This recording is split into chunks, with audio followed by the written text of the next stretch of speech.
I am going to I'm going to share my screen, which will be some PowerPoint slides. With this kind of event, it's always better for the speaker, for me, if you are willing. Thank you, Susanna. You're the first brave one so far to have cameras on. Of course, I don't know where in the world or at what point in your life you are at this very moment, and there may be a reason that you prefer to keep your camera off. But if you wish to, it's greatly appreciated for me as a speaker, without a doubt. And there will be some areas where we want you to get involved, and I will do my best to explain that as we go. So let me click across. So I'm going to look to Darren to give me a little bit of a nod when this goes full screen. I think it may take a second, but it should go. Forgive me, I haven't used. Hello, Yeah. Barbara. You're Yeah. out somewhere nice and bright somewhere in the leafy goodness. Good on you. I'm loving that. Loving that indeed. Fair play. Oh, is that Barbara Sharp? We're old colleagues. Yeah. She'll be on the Isle. She'll be on the Isle of Wight, I think. I will be, Darren. Hello, my darling. Nice I'm to hear walking from you. along the cycle path. And you? Looks very nice. Well, listen out for those bells, because they come cracking up behind you some of the time, don't we? I'm a cyclist, so watch out for that. Yeah, so good evening. Without further ado, we've only got an hour, and I anticipate that this will take somewhere between 30 and 40 minutes.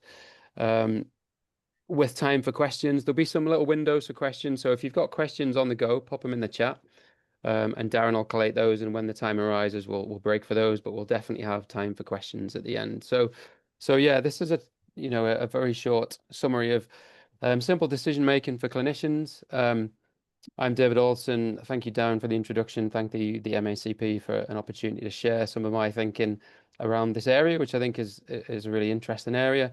I'm an FCP by background, still doing a day a week clinically. And the rest of the week, I work at Sheffield Hallam University as the course lead there in ACP MSK. And also, I do some ICB stuff on the side. But I have an interest in consultation, a very deep interest in consultation. Any conflicts of interest? So I am the treasurer of the MACP. I'm not sure that's a conflict for delivering this tonight, but I have a vested interest in the MACP and its overall success as an organization. But thank you for everyone who's checked in tonight, wherever you are in the world. I'm very grateful. So the shameless part of promotion, of course, is that this fits as part of a wider course that I deliver, the consultation skills, leaning towards FCPs, but have utility elsewhere. So this is an MACP course that runs. Next course will be in September, and of course, I will return to that just to make sure that you're aware. So the first thing that I'd like you to do, just to get a feel for who and what we've got on the call today, is you can do one of two mechanisms to do this. If you're at a desktop or a laptop, you can scan the QR code.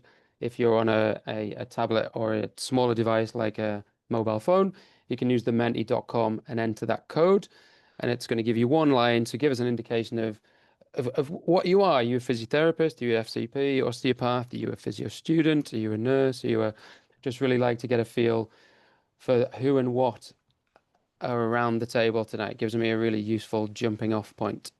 So if you would take a moment to do that, I'm going to go to the screen in the background. It will still have the QR code on it. So I'm going to temporarily unshare while you're entering some of that. Bear with me. Just have to jump from one to the other. And I go from there to share. I can see some of you are already doing it, so thank you so much. So again, I'll look to Darren for a bit of a nod with that. This should appear full screen. Should be bright blue, hopefully. Can you see that, Darren?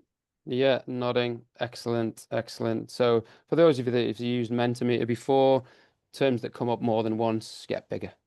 So we're seeing some physiotherapists, some MSK, physios, excellent. Some APP, a few FCPs in there, good stuff. You're all terrifically welcome. Loving a bit of pelvic health in there as well. Lots of secondary care stuff. Some in private practice as well. Brilliant. Going to give that a few more seconds to see if there's anybody else that we've missed, because we're sort of 2/3 of the way through our numbers of 24, 25. MSK nurse, thank you for filling that in.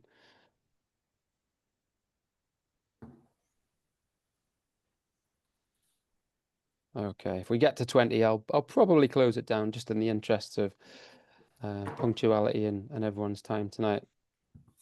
So predominantly MSK, predominantly FCP, predominantly physio, but those who aren't, you're very welcome, who aren't doing those roles without a doubt.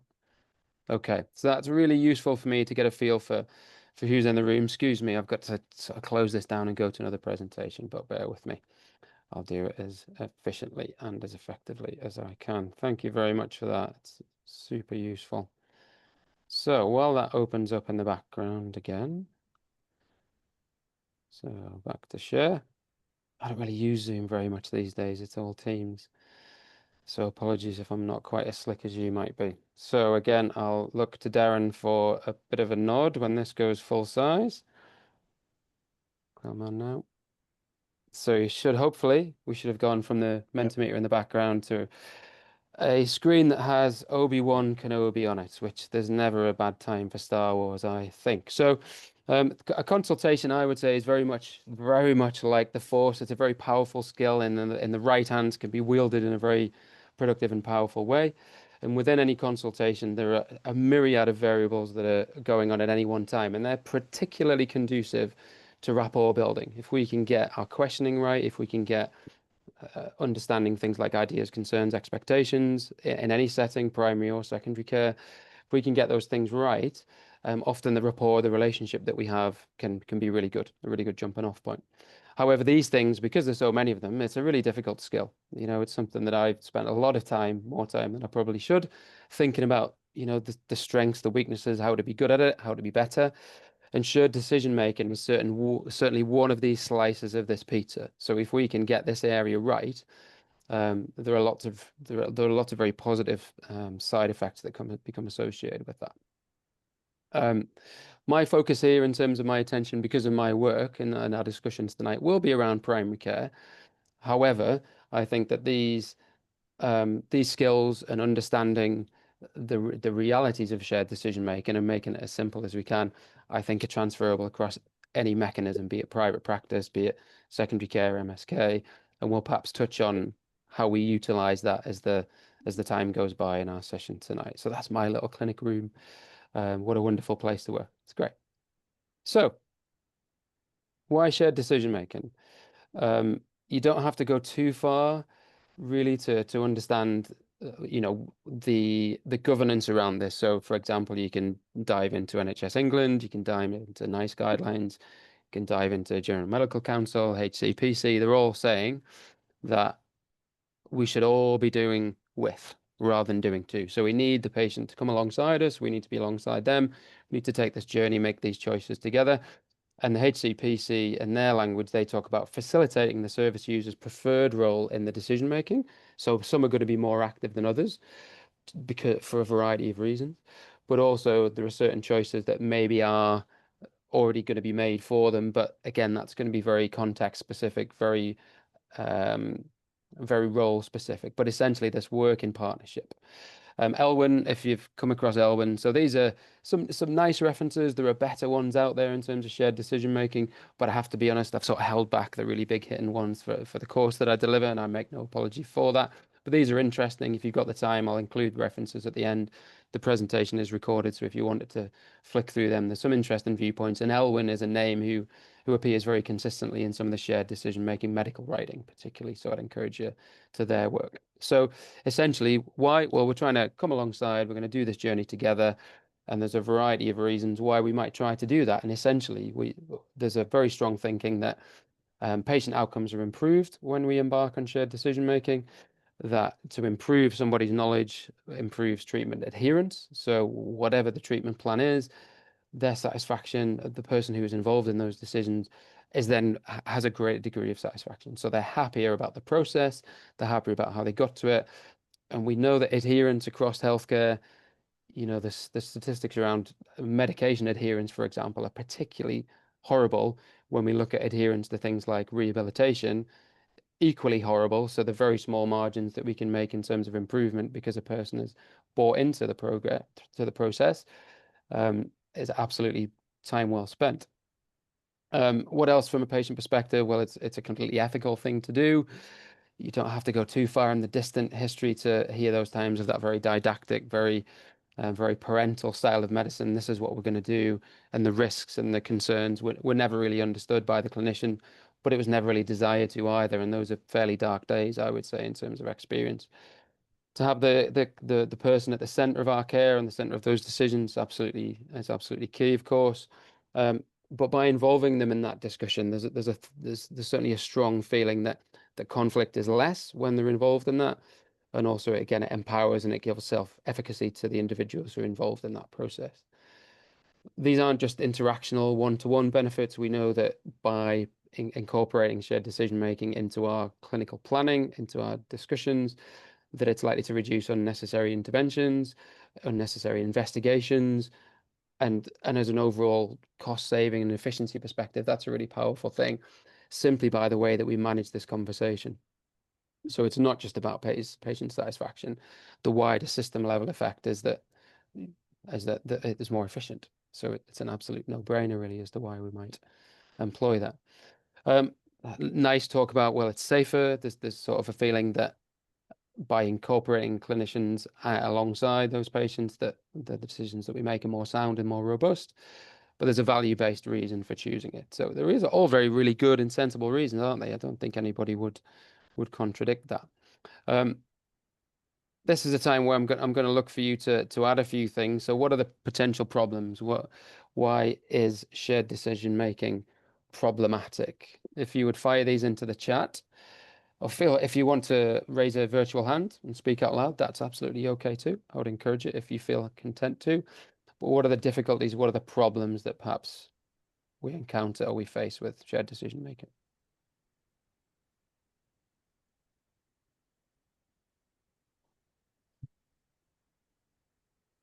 So Susanna Edwards comments time limits. Jennifer Ann Gibbons beliefs, ours and the patients.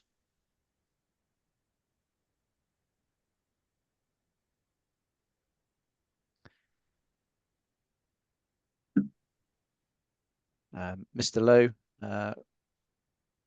writes, misrepresented to become providing merely options. So I think what he's getting at there is the difference between just discussing options and not arriving at a true shared decision with the patient there. If the patient is pushy towards certain plans driven by beliefs or previous experiences, that's from Alder Rahman. Yeah. Carl Wong, room for shared decision making in the existing pathway. Yeah, for sure. I mean, certainly there's some. Let me in my I thought what are going to be the main ones that we get tonight? So let me jump onto the presentation. So I'll see if I get some similar ones. So certainly limited time, of course. So is it something that takes longer? The attitude towards it, which I think is probably speaking to that sort of belief of our own, that is it something that's worthwhile? Does it add value? Is it likely to impinge on my ability to keep time in a clinical setting? Because that's, the ticking clock that looks over us all in a clinic, isn't it? Is, am I roughly on time? I'm never really quite on time, but I seem to leave roughly on time. So that seems to work. Also, there's something around clinical confidence and making that work for you and making it work for the patient, for sure. There may be difficulties around health literacy and cultural differences, for sure. So depending on your work and background, or your location, your geography, this is going to be of a varying scale of challenge. For some, it'll be more straightforward than others. Health literacy, so that pops up. Yeah, I've got my own views, but I think it's probably part of it.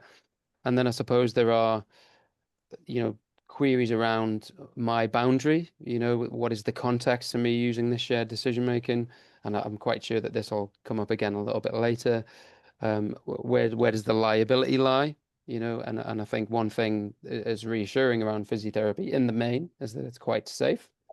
There are roles, of course, in advancing practice and FCP and so on, where we probably work at the top of our license. However, in relative risk compared to some professions, we're probably quite fortunate that day to day it isn't as terrifying as it could be. But of course, there is this, how much can I involve someone who may not be educated to the same degree as me to come to sensible conclusions? And then, of course, you've got queries around consent and capacity and those kind of wider issues. So there are difficulties to it. And I think if we were to put this into family fortunes, I would think that time would be a really critical one. And I would put it back to you that this needn't be time consuming, particularly if you've been paying attention. And I'll come back to what I mean by that in a moment. So there are potential difficulties with it. Of course, it would be misrepresentative of me to say, well, it's easy. Of course it isn't. All of these skills that fit into a consultation are difficult, but they're really worthwhile if you can improve them and get them right. So let me continue on full steam ahead. I've got to move things around on Zoom so I can see. So, what are the mechanisms with which we can improve shared decision making or operationalize shared decision making? Well, of course, there are some templates within the likes of System 1 EMIS that integrates this. The danger of that, of course, shared decision making, check, it's done. Yeah, if it's done in the box, that doesn't necessarily mean it actually took place in reality. There are use of formal decision aids. So Barry Edgman, Leviton talk a little bit about that, and the use of structured tools, and that in certain settings is absolutely great. It's absolutely great. But from my thinking, it's the structure of our communication and consultation, particularly linking to ideas, concerns, and expectations, hopes, fears, and thoughts, that are the real cruxes of this, and how we can do this in an efficient and timely way. Show the patient that we've listened, because that's important, so that those options that we share, those ideas that we bring into that conversation about what steps we might take next, that they're linked to the beliefs and the ideas, the hopes and thoughts that usually a patient is trickling out in that consultation. Sometimes we have to ask, but often it's been, trickling through the thread of the conversation. So our focus today in terms of how is how we structure that conversation. Now, of course, the difficulty with choice, the difficulty with shared decision making, the other difficulty that perhaps you haven't, is the paradox of choice. And I don't necessarily need to be able to see your faces to appreciate how many of you silently sat down on your own or with a partner, with a loved one, put Netflix on and need to watch something new, and then you sort of silently scroll through 4,000 million pages. After an hour, you think, well, I probably should go to bed. The paradox of choice. So too much choice is often a paralyzing problem, is that without any guidance around the types of things that we can choose, often it makes that choice difficult. And that's where shared decision making really comes to the fore, is that it's not giving them all the options. Because let's face it, if you've ever driven into an empty car park, I don't know where to park. It's just too much choice, so where am I going to go and park? So we've got to do some of this thinking on behalf of our patient. So what I'd like you to do, so this is where your pen and paper hopefully come in, that we said you might want a pen and paper from earlier. If you don't have one, open another page perhaps on Microsoft Word, because I'm going to give you 60 seconds in your own space there to write down as many potential options that this person has. So our 42-year-old self-employed plasterer, he's had a gradual onset of shoulder pain over the last 6 weeks. It's very mechanical, overhead work and so on. Let's be clear, when we get to this point in the consultation, we've got quite far into the option building. So we've got through the diagnosis, we've got through the assessment, but we're thinking then about what are the options that we can present to the patient to say, these are the potential next steps that we might have from here. But my challenge to you is write down as many of these as you can in the next 60 seconds. Okay? So as many potential outcomes to this consultation. And I want to reiterate that we've gone through the physical assessment. We've got no red flags. We think that we can deal with them. We think this is an MSK problem. So the timer starts now, and you've got 60 seconds to scribble as many of those down as you can. I just need to make that timer work. There we go. Oh, there we go. So I'll be quiet.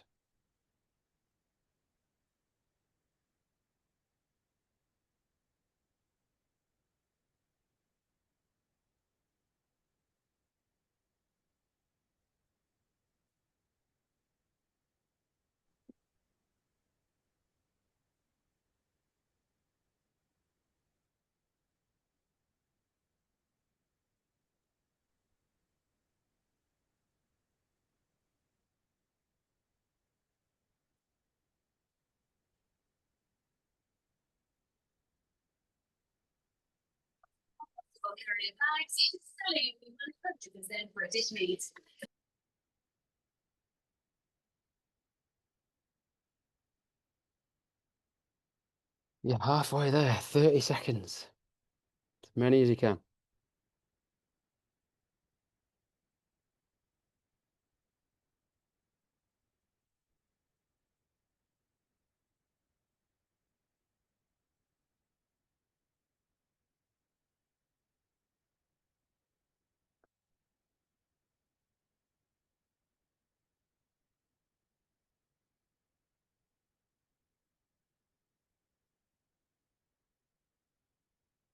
Okay, excellent. I'm quite sure that you will be complete by now. So humor me, just put one into the chat, one or two, let's say, put one or two, and then we're going to try and pull that together in terms of how we might share decision making that. So don't worry about the timer. Pop a couple into the chat and let's see what ideas we get that might be potential options for our 42-year-old self-employed plasterer.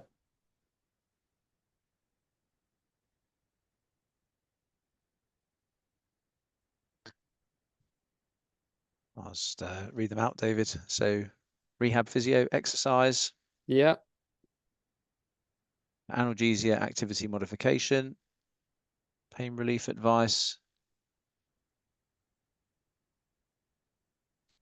education, exercise education, doing nothing versus conservative versus invasive, yeah, address concerns and beliefs, reassurance and do nothing, education again, question yeah, mark steroid injection. injection. Mm-hmm.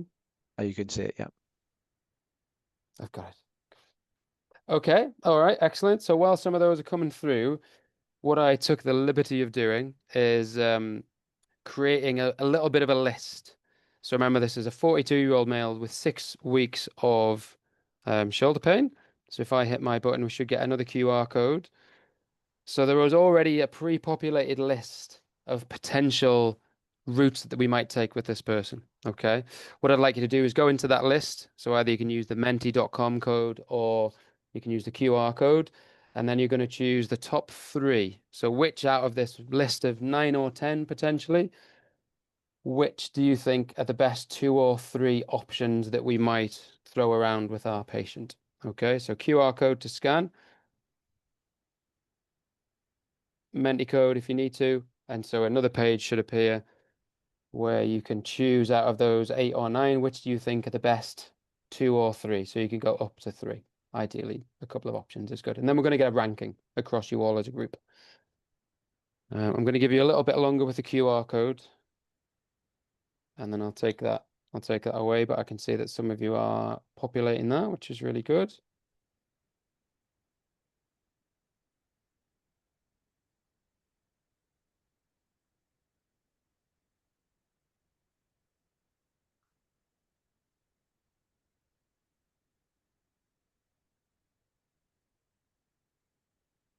Okay, while those are appearing, so yeah, keep populating them if you can, and I'm gonna you'll lose the QR code in 10 seconds. So open the browser if you haven't, and I'm going to stop the share and we're going to go and take a look at the page. And we'll see which ones we thought. This isn't a test of your clinical acumen. This is really a case of in a scenario where we've got multiple options, which in every case we'll have a few. How do we make sense of that? So stop and share. And again, Darren, I'll look to you to just confirm with me that you can see this.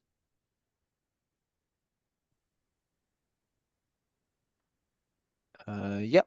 Yeah. Okay. So number 1, we've got a home exercise program. Number 2, we've got medication, so simple analgesia over the counter. And then number 3, we've got investigation. So I'm going to stop sharing from that page because that gives us a broad feeling of the options that we've got, because there's, quite a few. However, the good news with this sort of thing, with any shared decision-making scenario, let me come back to that screen, is that there's always a finite number of potential options. There isn't an infinite list. I think every patient perhaps slightly naively thinks, well, I can try these 10 things and then there's another 10 things hidden behind the door. There really isn't, is there? There's, simple things that we can try. And sometimes the more simple things don't work. So then we end up going to a slightly more complicated and potentially interventional route in a different setting. So that's the good thing, is that in any one scenario, I could challenge you with any scenario pretty much off the top of our heads, and you'd come up with somewhere between 8 and 10 potential options for them. And they'd all look fairly similar. So that's quite a good thing, but in some ways it makes it tricky. But our role, especially in primary care, isn't simply to give them this list. Because again, think about that decision paralysis. You know the evidence, you've listened, and that's really important, that the things that person has let on to you as the conversation's gone. So in our case study here, they'd be saying, oh, you know, I had somebody who had a rotator cuff. And that's, yeah, that's something that's bothering me because am I going to need time off? Am I not? So these are some of the cues, some of the clues that have been laid for you to pick up, whether you've had to go down the road of exploring formally ideas, concerns, and expectations in some format and that consultation to get to this point, but there's some clues out there. So the trick for us then is considering, okay, so home exercise plan is that we're not going to go through this list. That's really important. We've got 2 or 3 that we think, based on the evidence, based on the scenario, based on the individual, are going to be really important. And one of them might be pertinent to that person. So for example, if the person has said to us, I've got a really strong feeling that I need an X-ray, but interestingly, investigation didn't hit our top 3 there.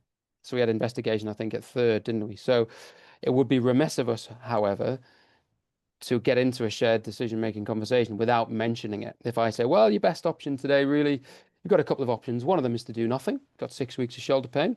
It's a really common presentation. You know, it may well resolve itself in a couple of months, or there might be some simple home exercise that I could offer to you that would probably help you get on top of this. So that's one option. Alongside of that, some people, and you could take this or leave this, it might take some simple over-the-counter medication because when we talked about it before, you haven't tried that to this point. Now, if we get to that point, we go, how does that sound to you? How does that sound? They'll go, well, but I think I need an X-ray. Do you remember me saying to you before that I thought I needed an X-ray? So if I've started that shared decision-making conversation without having had that credible conversation about that, then that's likely to be a bit of a sticking point for us in terms of shared decision making.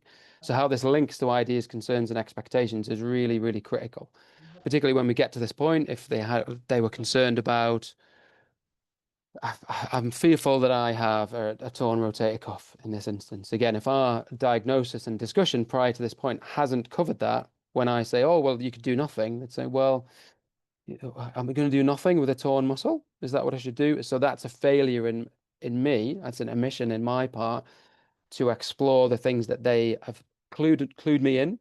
They've tried to give me some of the answers and that I haven't quite been able to explore. So in that instance, hopefully we're able to choose, we're able to cherry pick the top couple of options where we can say, this is one of the options. So for example, here, this history of the problem, someone in your age group who's well, physically active, this home exercise program is likely to be influential over time. Whether you want to take some medication alongside, some people would, some people wouldn't. What are your thoughts on that? And that would be a really good starting point for a shared decision-making conversation. Hopefully, particularly because you've listened to those earlier points, and I cannot stress enough that if we start some of this conversation without having linked to the fear or the concern that the individual has, that this is likely to be much more difficult. So we must make that link. What thoughts and questions do we have at this point? So we've gone essentially from a big wide list. You know, that's our thinking. We've got a finite list, but it's a big wide list that we will avoid giving all of them to them. We're going to share some options that we think are their best and most pertinent components. So my question out to you is, yeah, what are our thoughts and questions? Are there any things coming into the question list, Darren?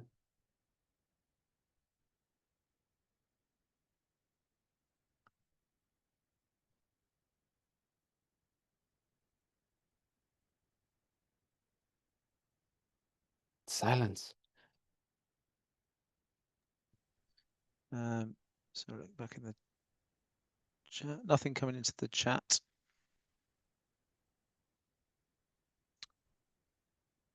Feel free to raise a virtual hand to unmute about that wider to narrow that we've done and why we might choose those top lists for those top options, for example.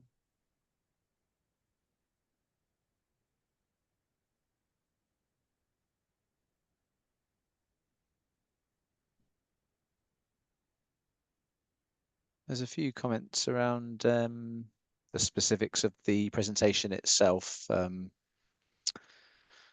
the chat, David. Yeah, and again, I would stress with that, Kay, thank you for that point, is that once we reach this point, you've done all of this. The shared decision-making conversation is going to take place in the latter part of the consultation. So if I was to lay it out in terms of how it might look, So your consultation would start with a golden minute or two. There's going to be some exploration about ags and eases, and how you do that again in that consultation is going to be in your gift to how you gather that information. Of course, there's going to be some interwoven red flag and wider health questions that we explore with that. There'll be a physical assessment, and there will be an explanation. This is what we think is going on. But within that, if the person hasn't offered us anything around their ideas, the concerns and expectations, then we're going to actively seek that. So when we get to that point, this is what we think the problem is. I've physically assessed you. This is the point where we're then going to say, well, these are our options. But again, I would stress that it isn't just a case of giving them all, because that's not how shared decision making works. You're the expert, you're the clinician with the base and the evidence. Say in this circumstance, these are likely to be our best options. Again, this might link back to expectations, where someone said, I think I had something like this before and I had a bit of rehab. How would that look? So then we can potentially bring that into that you'd mentioned before, for example, because I think that a bit of home exercise would like to be influential. You mentioned that has been successful before. How do we plan that best for you? Is that stuff that you do at home? Is it revision perhaps of what you're doing in the gym? Is it other things? So that would be my recall to Kay. Nicole and Emily raised some good points here around the the ICE ideas, concerns, expectations. So Nicole writes that it's helpful to make the options specific to the ideas, concerns, and expectations. So narrowing the menu makes it more meaningful. And then Emily's written about sometimes it's hard to even get out of a patient their own ideas, concerns, expectations, and that can be a challenge in the consult. Yeah, which I think we've all come across, haven't we? Of course. I think the manner with which we gather that information, particularly with using open questioning and allowing patient-driven narrative, will make that less frequent. I think, in primary care, where I've sat with a lot of GPs and thought, crikey, you folks do this differently to us, don't you? In terms of how you gather this information, and it feels very much like a conversation rather than a data gathering exercise. Is that accidentally patients tend to let a lot of these ideas, concerns, expectations fly, or when you get to that point of diagnosis, you've had the physical assessment, you go, oh, I've got a few ideas of what I think's going on here. You haven't mentioned anything that perhaps had crossed your mind. Had there been anything? Or the wife or partner or husband or whoever it is has come with them. Is this a conversation that's come up? What you think's going on? Because then that gives them, it makes it okay for them to offer that. Now, there will, of course, be instances, Josie, you're absolutely right in that there'll still be instances where people say, well, I don't know. But I would put it out there that structured in such a way, the consultation will make that much less frequent. Given an opportunity to have a conversation that is led by them will allow them to offer the stuff that perhaps you've had to extract previously. So I think the more we do it in that way, particularly link into ideas, concerns, and expectations, the easier it gets. But there will be times where people say, I'm just not sure. You go, okay, well, there are a couple of options here. One of them is to do nothing. And I think that's a really important thing, that we rationalize that a lot in appropriate circumstances, that, it's not terribly disruptive. You could just keep an eye on this. Lots of people don't want that if there's a better option. So there are times when you do have to take a little bit of a lead, and I certainly can't contradict that. What else have we got in there? Just the importance of using active listening and sort of shifting the focus to the patient. Thank you, Abdul Rahman. That is an excellent question. Yeah, just because it's almost like I've planted you to ask that question. So how do we know? How do we know when the person doesn't like our options? You can put this in the chat if you want. How do we know they don't like it? If we say, well, you could do this. This is also, so we're sort of sharing maybe those first two. How do we know? Yeah, they say, nah, there's nothing else. Any other ways? that might be a bit more subtle than that?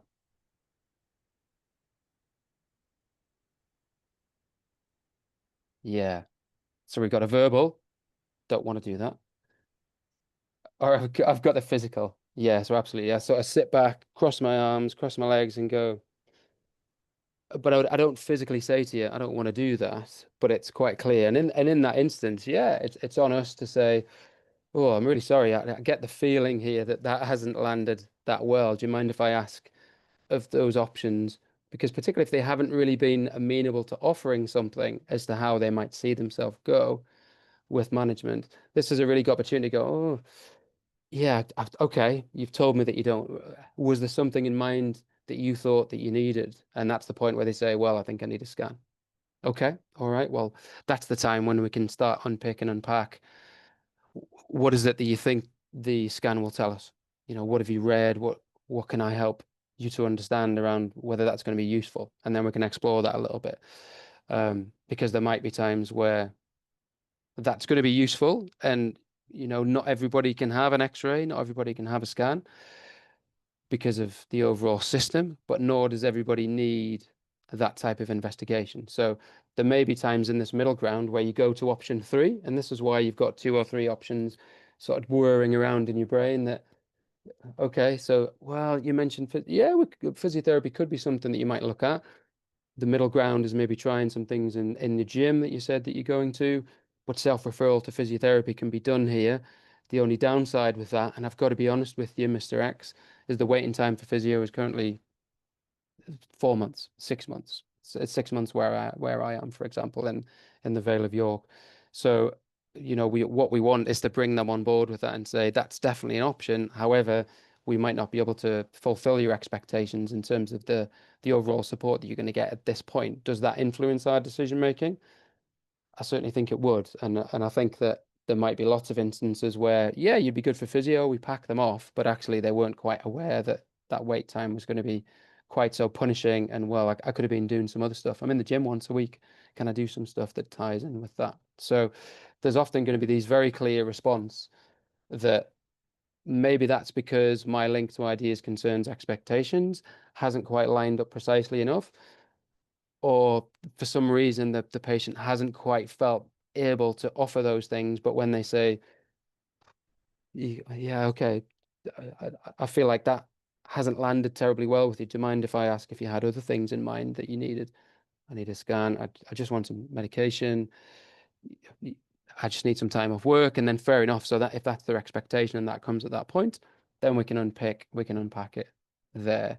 But in the main, and again, I'm not going to dress myself up as some sort of wizard at this. This happens frequently, but given the opportunity to allow them to explore that in an open and patient narrative driven way, that these frequencies will be less, it will become fewer in terms of overall practice, for sure, for sure. And yeah, it's a fair point that you make about some pathways and guidelines don't allow you to follow the pathway that you want. That's Abdurrahman's point.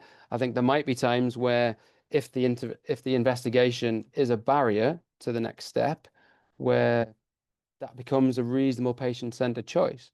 However, don't expect the radiology service to support you with x-raying every shoulder with 6-week history, and nor should they. But there may be a time in certain circumstances where it's very clearly a barrier to them moving on. And that might be the same with any type of investigation. But the judicious utility of that is on us. And that's why this is not easy. That's why not everybody is doing this job. There's only 20,000 MSK specialist physiotherapists in overseen by the CSP. So there's not many of us.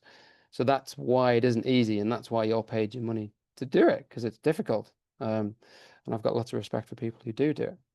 So that might be a time when it gets a little bit more tricky. So I think in summary,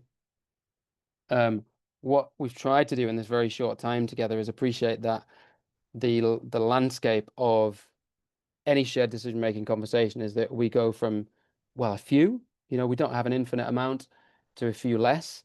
And particularly that's really linked to ideas, concerns, expectations, and the things that have come out in the conversation, previous experience, and the marrying together of your evidence base and the things that you know about that problem.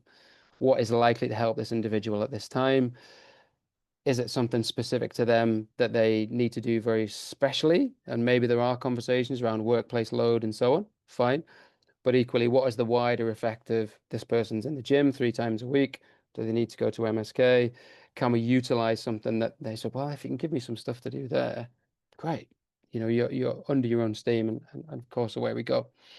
I'm going to open the floor again for questions. I'd be really keen to hear. But again, I would stress that this aspect of consultation is one element, and this is my final bit of shameless promotion. I apologize in advance. Is that, you know, a consultation is built around, you know, narrative discussion, particularly around open questioning and gathering that information. And I developed, based on a GP structure, a mechanism to try and do that as an FCP. And I think that does have utility in secondary care and MSK settings without a doubt, because there are instances where we'd be exploring, well, what are my options from a rehab perspective? Well, I am in the gym, I'm not in the gym, I need something specific at home with weights, I need something that you to give me with bands. There are a couple of different ways that we can approach this. Is me just doing my normal aerobic workout in my upper limb, is that going to be enough to get me over the line with a 6-week history of shoulder pain? Some would say that it might be, and there might be circumstances where in a secondary care setting that would have utility. Within the course, we cover things around GP special technique, beware the disease to please. So can we meet expectations? Is it within our interest to meet expectations? The role for bias, and then how we interweave this into a shared decision-making conversation so that the patient leaves, hopefully managing some degree of uncertainty, but then with best practice safety netting to return if things aren't following the program that we might expect them to, following that progression in terms of symptom behavior and so on and so forth. So my next day is going to be the 13th of September in New York. There are still a few places on that course, and I would be delighted to have you there. Where this would fit in, this would be one of those pieces of Lego that would build a bigger construct.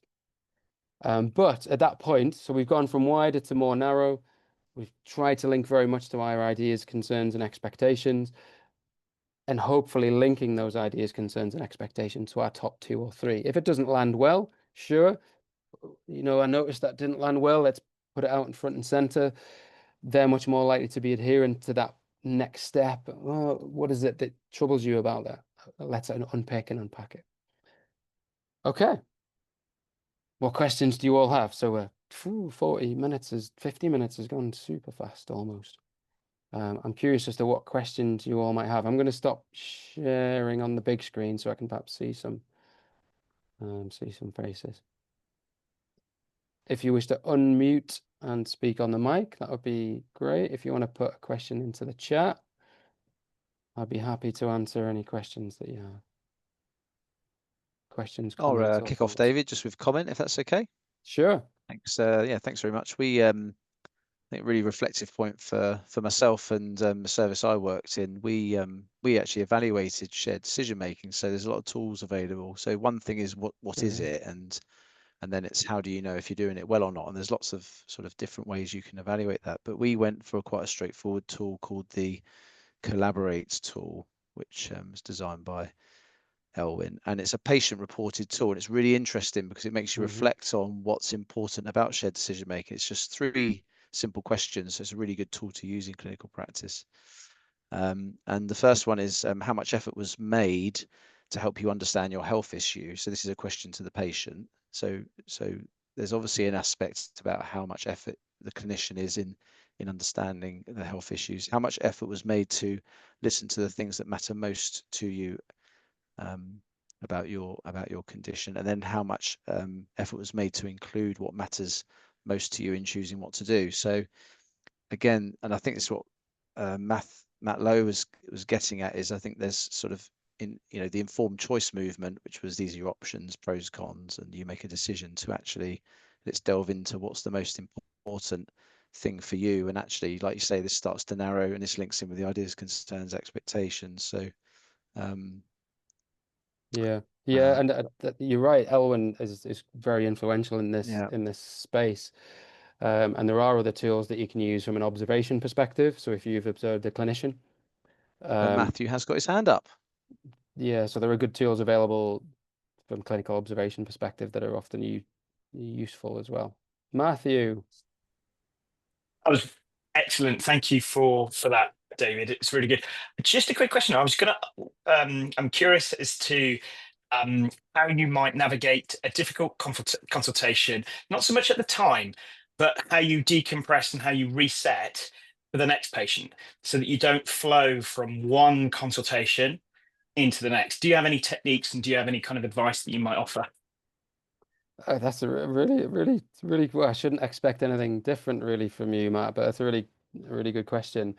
I think probably the two main steps that I take is I have a lot of kind of personal stuff in my space, so I've got something that one of my kids drew, that she came in one day and it's like a sunshine and she's like, don't forget to give stickers to kids and stuff like that. And I sort of connect to that and think, this is tough, but actually, there are bigger things in the world. And I think that's something that I always consistently do through a session.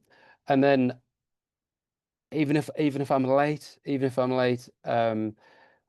interaction, I generally, welcome, come in, and then sit them down and then give them the floor so that even if that was a very difficult and distant memory, often using that early time for them to tell me their next story, I think is often quite refreshing because it's so completely contrasting and different to that first time. So I'll use a question that, tell me exactly why you're here today. What can I help you with? And let them and nudge and sit back. And again, that 90 seconds or 2 minutes of where I'm not actually really doing that much, just okay, and just some little techniques to keep them talking, some echoing. Oh, so you mentioned you're using statements as questions. So I don't really do that much in that first part. The thinking part in a consultation for me is understanding and trying to pick out those cues. So the intensity doesn't go up until probably 3 or 4 minutes in to that consultation. So I think those things make that easiest for me.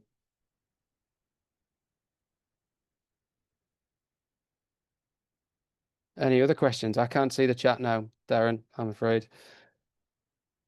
Be great to have a couple more questions. Yeah, I think nothing on the chat at the moment. Anyone bold enough to unmute?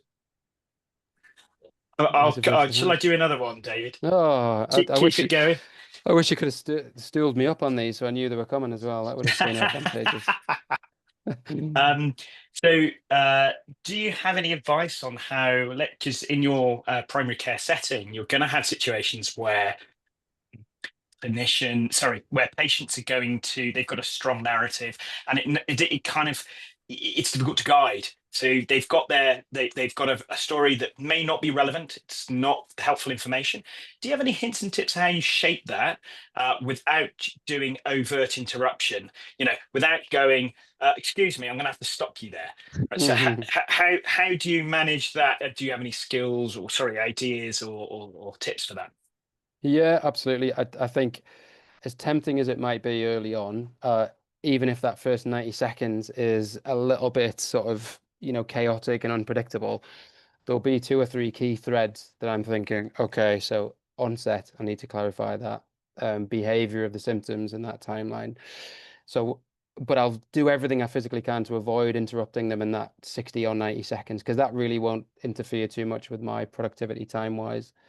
But then when the person has a little pause, I'll use a question, something along the lines of, do you mind if I take you back to, I'm really interested by a point that you made before, sounds really, really important to you. Can I bring you back to what you mentioned about when it came on? What do you remember about that? And see if we can reset the narrative from that point.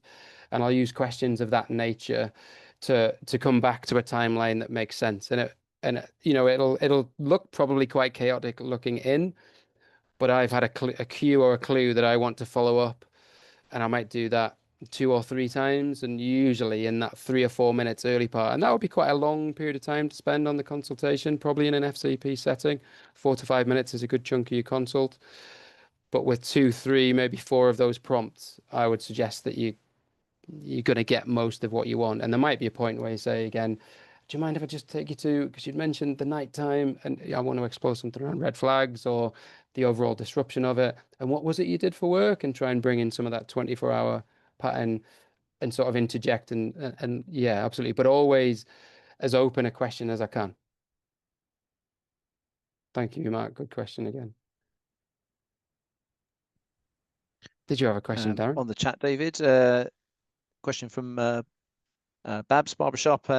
do you use shared decision-making tools? And I guess I'll elaborate on, and if so, what your thoughts on them?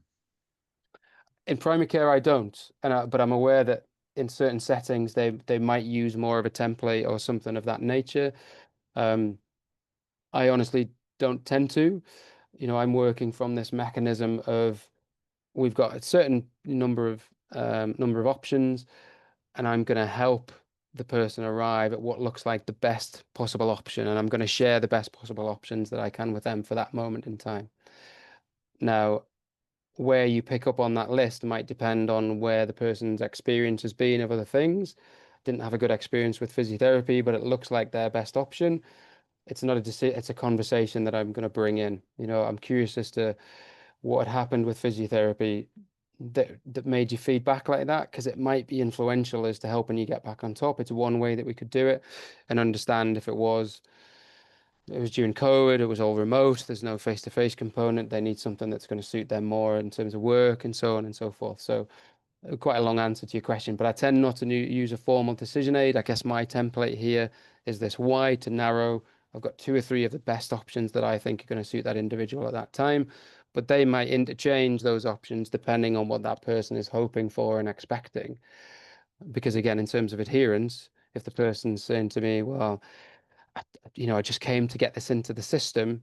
If there's things that I can do, I'm happy to get stuck into them. Great. I can certainly share some resources with you electronically. Is it stuff that you want to do in your gym setting at home? And I can meet those expectations quite clearly. So there isn't a formal construct. My decision aid, I suppose, is this working ranking list that will be different from your 910 patient to your 925 patient. Brilliant. And Shuva asks, what strategies can be used when patient refuses to engage in decision making? Yeah, I think again, you're the expert here, and we shouldn't forget that. You're the one who's got the undergraduate, potentially postgraduate, and specialty training. So if they're unsure, um, saying at this stage with this problem, these are your 2 best options. One of them might be to do nothing. In lots of cases, this might go away on its own. If you don't feel like that's the right option for you, then there are, rehabilitative approaches here. Thinking about our case study, for example, there are rehabilitative approaches that might well help you get on top of it. And let's explore a little bit around your work, for example. So I'm still going to narrow it down for them. But again, I'm watching for them saying, well, but I thought I'd get an injection. Okay, well, so we could use injection. What brought that up? How come that's come to? Oh, well, I had a friend who had it. Okay. And so what do you know about their history? What can you tell me? Because what I want to make sure of is that this management plan for you 6 weeks in matches up with perhaps their experience. And I often say something along the lines of to add gravity to this. I say, I don't get paid more if you have an injection or you don't. But what helps me sleep on a night time is that if you were my mum or my sister or my mum or my dad, and people ask me this kind of stuff at parties all the time, what should I do? These are the options that I think are the best. Now we can consider the others. Would they be the ones that I would recommend to my mum or my sister? I'm not sure, but if you want to explore those in more detail, we can for sure. I'm not going to be a barrier to that because I don't think it's the best option. Is injection the best option for our 6? Probably not. Would that stop me from doing it in every circumstance? No. But would they all get injection? No. And I think that's very, very important that it's a judicious use of that. You again, Matt. I'm sorry, but actually, I think what I think Shuva's trying to say is it's the point about us being the experts. The clinicians being an expert is an enabler as well as a disabler. So I think what Shuva is trying to say as well is sometimes that's used to paralyze the clinician. So they'll say things, well, you're the expert. Let's say you're the clinician. You're the expert. You tell me. In other words, they're not engaging in any shared decision making. It's you're the expert. You tell me. And then you say, well, we're both in this together, kind of thing. No, you're the expert. Yeah, and I think that's very real, isn't it? That's not a fallacy. We're not saying that doesn't happen. Of course it does. But I think in a mechanism where the narrative is driven by them, it'll be much less frequent. And when it does come up, you can say, well, I don't want to make your decisions for you, but equally, we can't have this dialogue where I go, no, you must tell me. I'm the clinician I am, but I need your involvement in this, because again, that rapport that you've spent time building is now eroding, because you're going to have this backwards and forward, these loggerheads, and that's not in your interest as a clinician, and it's not in the patient's interest. So you're not going to offer them, hopefully, you're hopefully not going to offer them an outlandish, you've had 6 weeks of shoulder pain, we need to get you into a specialist setting to see the surgeon. Because you're learned, you're expert, you're postgraduate trained, you're undergraduate trained, you've got all this training and expertise. So the best options that you're going to give them are the best options for that individual at that point in time. And if you put those first few out and they go, well, that's your choice to go, help me to understand the other option that you want to explore. What is it? Because I can see that that hasn't landed favorably. Was there something else that you wanted to explore? And then you're in.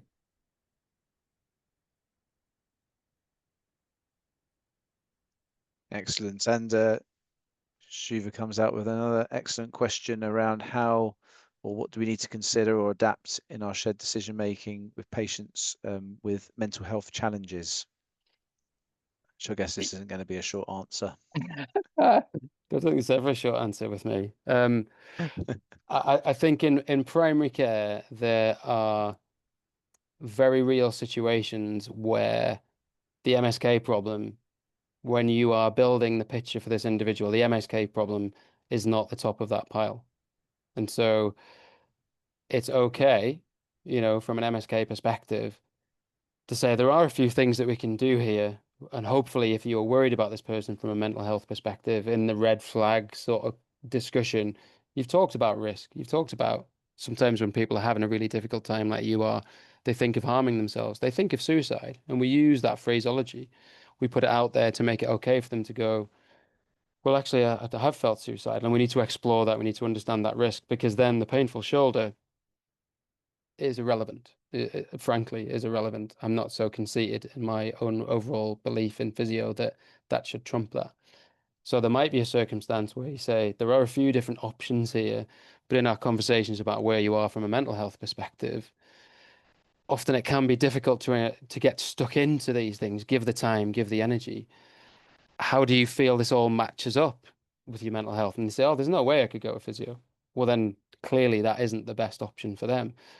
And the reconciliation after that discussion may be, we need to arrange to engage with local mental health team, mental health specialist in primary care, link up with a GP about how well they know, how well they know this individual, and from that mental health perspective. And there's a very rational part of us as human beings where you go, there's no MSK route to follow, because what we know evidence-wise is that if we package somebody up and send them into secondary care to engage in rehab, and they have these bigger and wider problems, the evidence is very compelling to tell us that they either don't go, so they DNA, or when they do, they're so disengaged that they never really engage from the start. So it's a waste of their time, it's a waste of the clinician's time, and it's a waste of the system's time.